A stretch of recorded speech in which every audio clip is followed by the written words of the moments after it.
go! Ang pagbabalik.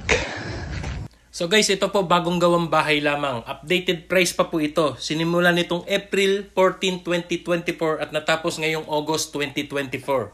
So ito po, binahagi sa atin ni owner ang bawat detalye ng pagpapagawa na niyang bahay. Lalong-lalo na yung mga materyales yan, yung mga hollow blocks, simento, lahat hanggang full finish. So ito po, mapagbabasihan natin ng idea ito dahil ito po, ang sukat ay 6.5 meters by 13 meters at ito po ay merong 3 kwarto at isang CR. So makikita po natin in full video house tour, talagang malinis at maganda ang pagkatrabaho. And take note guys, yung kisame po nito naka-combination ng Hardiflex at PVC panel. Napakaganda po at siyang nauuso. So ito po, tingnan natin yung bawat structural. Ayan, napakaganda po ng pagkakatindig. Talagang hindi po itinipid sa bakal ito. Kaya ito po, talakayin at pag-usapan natin, ilistan nyo po ang bawat detalye na sasabihin natin ng mga materyales. At ito po siya sa atin at kwentahin nyo at ikumpara nyo sa inyong pagpapagawa ng bahay. Kaya ito po guys ang ating topic at pag-uusapan ngayon. Ang matagumpay na pagpapagawa ng bahay na mag-asawang Ma'am Chelsea Valderrama de Guzman at Sir Jefferson de Guzman. Sila pong mag-asawa ay nagtatrabaho sa kanilang lugar bilang isang government employee. Kaya ito po, bunga ng kanilang pagsusumikap. Ang dating pangarap lamang nilang bahay noon, ito na nga at unti-unti ay naisa totoong buhay at naisa katuparan na ngayon. So ito po guys, pag-usapan na agad natin yan. So ito po, ililista natin at babanggitin na natin ang detalye ng mga materyales. Naunahin po natin ang bawat structural. So guys, ayon po sa details ni Sir Jefferson, sa mga hollow blocks po ay gumamit siya dito ng number 5 ang sukat at ito po ay 1,900 piraso. And then meron din pong 900 piraso na number 4 po na hollow block. Ayan, ito po ay naka-high elevated kaya po medyo marami po ang hollow blocks at marami rin pong bakal na mga ginamit dito. At the same time po, hindi po ito tinapid at nakaabang po for the second floor ito if ever na po sila magpapadugtong. So guys, about naman sa simento, ito 467 na simento ang kanilang nagamit.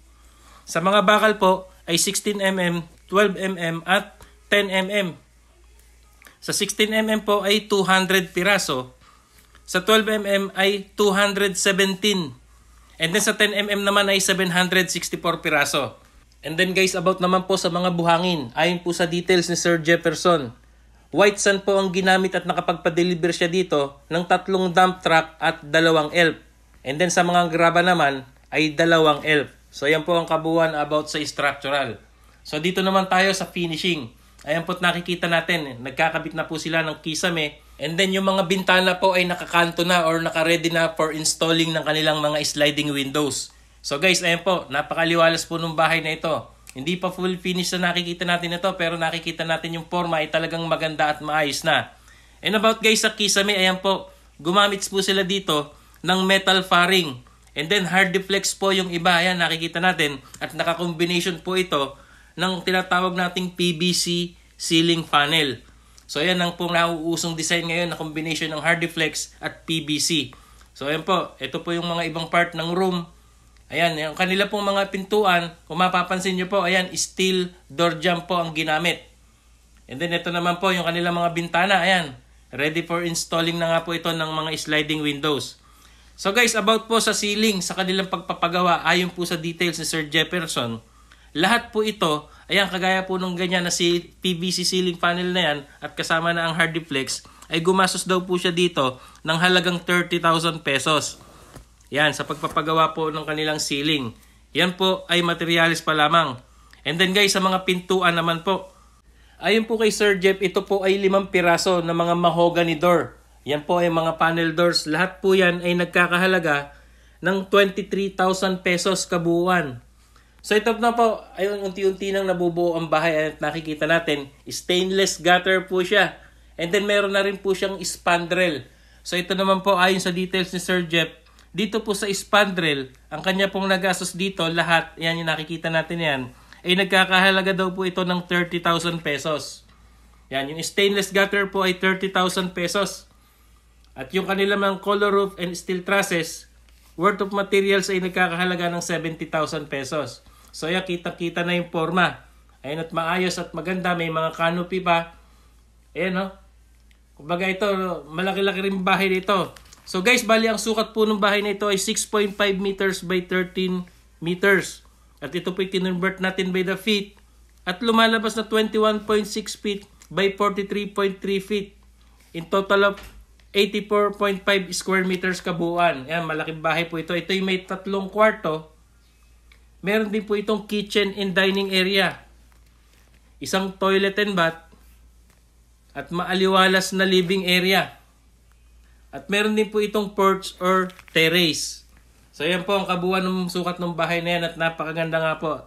And then guys, about naman sa pagpapapintura, ito po ay umubos ng halagang 40,000 pesos sa kabuuan ng bahay na yan. And sa electrical po, ayan kasama na po ang pagpapalinya ng kuryente, mga wires, plug, etc. Labor and materials, ito po ay nagkakahalaga ng 70,000 pesos. So guys, ito na po yung full video house tour. Panoorin po natin at siyasatin natin mabuti yung loob ng bahay at makikita nga natin, ito itutur tayo ni ma'am. And after po nating mapanood dito, ay malalaman na nga natin kung magkano ang kabuuang nagastos na nila dito sa ngayon, labor and materials. Pasok tayo sa loob. Nakabit na yung mga bintana. Pakita mo yung mga bintana. Ay, mga bintana. Ayun po yung aming mga bintana. Hindi pa tapos yan eh. Tapos nakabit na po yung ilaw namin. Wala pong bulb. And then, ito. Tapos ito po, ikapalas na po yung mga gilid. Tapos napinturahan na po natin siya ng brown. Update. Ganda. Oh, yan. Tapos, welcome to our CR. Yan, may bawal. Pwede ka na nakapakan. Pwede na. Yan. Dito natin nalagay yung shower. Tapos yung lavatory, yung mirror. Pakita mo yung nabili nating toilet. Yan. Fuzzy. Cozy. Ayan. Tapos, yung nagpaparang tour po, madumi pa kasi siya. Ay, yung bedroom 1, ito yung storage natin. Bedroom 2, tapos ito yung kwarto. Buksan natin. Pwede ka napakan to? Diyan lang, diyan lang. Diyan lang, diyan lang, di pa. Ha? Diyan lang, alam. Hindi, kahapon pa na ginawa ko eh. Sige. Yan. Ganyan lang, yan. Kita ba ako? Oh, madilim eh. Yan. Oh, yan. Ganda. Yung napili natin design sa kwarto na tiles, yung para siyang kahoy. Pero tiles lang po Glossy. siya. Ganda ng mga, yan, ano po siya. Pin light. Pin light yan. Pin light yan. Okay. Tapos pinalagyan natin ito ng gray, guys. Ayan. May mga gray, may touch of gray siya. Konti na lang. Okay. So yun nga guys, nakita natin kung gaano kaganda ang finishing at gaano katibay yung pagkakagawa ng structural na yung bahay na ito. Natunay nga talagang maayos at maganda ang pagkatrabaho. So once again, congratulations po sa inyo Mr. and Mrs. De Guzman from Santa Maria, Bulacan. So guys, ang tanong, magkano na nga ba ang kabuuang nagastos nila dito? Labor and materials. So guys, ayon po sa details ni Sir Jefferson, na kung saan siya nga po ang nakausap natin dito. At kung gusto nyo pong mapanood yung mga iba pang video, pumunta po kayo sa kanyang FB, ito po. At i-follow nyo na rin siya. At guys, ito nga po.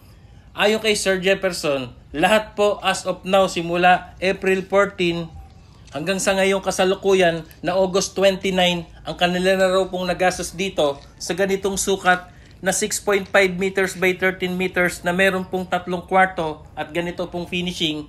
Lahat po ng ito, ang kanila na raw nagastos ay nagkakahalaga na ng 1,250,000 pesos.